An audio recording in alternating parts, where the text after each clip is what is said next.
Salah satu perusahaan otomotif asal Korea Selatan memperkenalkan produk terbarunya untuk keluarga Indonesia dalam ajang otomotif terbesar di Asia Tenggara Gias 2022. Mobil baru ini menghadirkan fitur canggih di dalam kenyamanan mobil keluarga.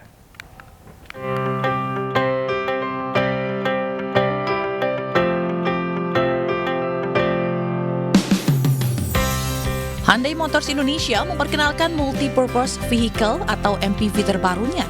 Stargazer menjadi salah satu bintang dalam ajang Gias ke-29 dengan sejumlah fitur canggihnya untuk keluarga. Dilengkapi dengan 6 captain seat, interior Stargazer dirancang untuk kenyamanan sekaligus dilengkapi kompartemen di sejumlah sisi. Di samping kenyamanan, mobil keluarga ini juga dilengkapi sensor dari berbagai arah untuk mengutamakan keselamatan saat berkendara. Nah, Hyundai telah mempelajari seperti apa sih MPV yang dibutuhkan di Indonesia. Nah, kami sudah mempelajari hal tersebut, yaitu yang punya ground clearance yang tinggi. Mobil ini sudah memiliki ground clearance tinggi, yaitu 195. Lalu yang kedua, mobil ini digunakan oleh keluarga.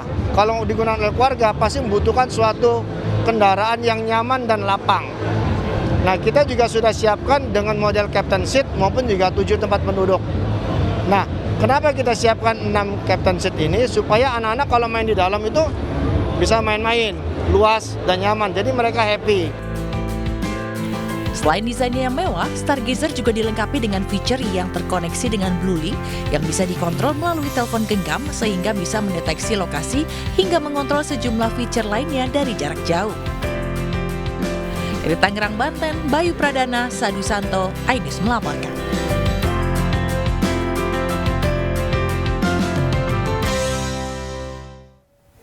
Pemirsa, Badan Kependudukan dan Keluarga Berencana Nasional menggelar rapat review program Bangga Kencana dan percepatan penurunan stunting nasional.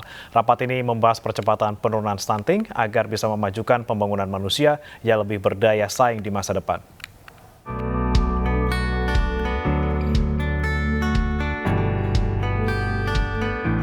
Badan Kependudukan dan Keluarga Berencana Nasional menggelar rapat review program Bangga Kencana dan percepatan penurunan stunting nasional di gedung auditorium kantor BKKBN Jakarta. Dalam rapat ini, BKKBN membahas beberapa hal terkait penurunan angka stunting pada anak yang juga merupakan program prioritas dari pemerintah, serta sebagai sarana evaluasi dan pemantauan program Bangga Kencana dan percepatan penurunan stunting pada semester pertama tahun 2022. Rapat ini dihadiri oleh PLT Menteri Pendayagunaan Aparatur Negara dan Reformasi Birokrasi Mahfud MD. Dalam paparannya, PLT Menpan RB mengatakan program percepatan stunting ini merupakan program penting karena terkait pembangunan manusia di Indonesia. Pemberantasan stunting itu atau pengurangan secara signifikan sampai batasan wajar jumlah stunting itu adalah bagian dari untuk mencetak generasi penanggung jawab atau penjaga masa depan Indonesia. Indonesia ini akan menuju Indonesia emas yang akan semakin maju dan maju. Sampai tahun 2045 kita akan menjadi negara terbesar minimal di 5 besar kekuatan ekonomi dunia. Angka stunting 24,4% dan tadi arahan Pak Menteri supaya kita itu kolaboratif itu dikerjakan dengan kementerian lembaga yang lain dan insya Allah kami menindaklanjuti arahan Pak Menteri. Kemudian arahan Pak Menteri berikutnya tadi baru saja juga supaya tepat sasaran karena sekarang ini data itu menjadi penting sekali dan kami mencatat betul arahan beliau untuk sasaran data harus tepat. Diharapkan kegiatan ini dapat mengakselerasi pelaksanaan program dan anggaran serta menetapkan langkah-langkah strategis dalam meningkatkan capaian kinerja BKKBN sekaligus dapat menurunkan angka stunting di Indonesia sebesar 3% per tahunnya.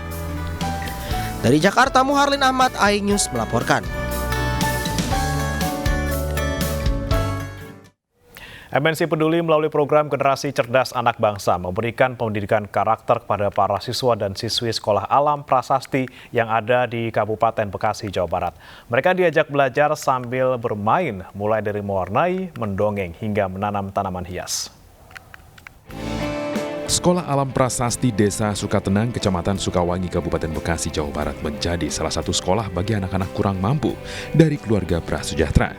Di sini selain menimba ilmu, anak-anak juga mengikuti ekstrakurikuler untuk menambah kemampuan dan keahlian mereka. Di sini masih ada banyak alat, sejuk, belajarnya terus kalau itu temennya rame. Kalau di sini dimintain bayaran nggak? Enggak. Gratis berarti ya? Gratis. Melalui program Generasi Cerdas Anak Bangsa, MNC Peduli hadir ke sekolah ini untuk belajar bersama anak-anak. Siswa TK dan SD diajak untuk belajar mewarnai dan membaca dongeng. Sedangkan untuk tingkat SMP dan SMA, diajari membuat pupuk organik dan belajar menanam tanaman hias. Dengan adanya program Generasi Cerdas Anak Bangsa, tentunya kami ingin meningkatkan literasi di masyarakat kita tentunya, karena ini jadi salah satu hal yang mendasar untuk kita dapat belajar komunikasi, belajar saling mengerti, belajar membagikan ilmu juga. Siapa, Pak? Ya, alhamdulillah kami merasa tersanjung dan mengapresiasi apa yang disampaikan oleh MNC Peduli, dan kita berharap terus kita bersinergi secara fundamental gitu dan berkelanjutan sehingga kita bisa membangun peradaban yang lebih baik. Generasi Cerdas Anak Bangsa menjadi program untuk mendukung perkembangan karakter anak bangsa yang cerdas dan kreatif. Dari Kabupaten Bekasi, Jawa Barat, Didit Junaidi, iNews melaporkan. Informasi tadi menutup iNews pagi hari ini pemirsa. Mewakili kerabat kerja yang bertugas, saya Brewa Ratenaya pamit undur diri. Terima kasih, selamat pagi, sampai jumpa.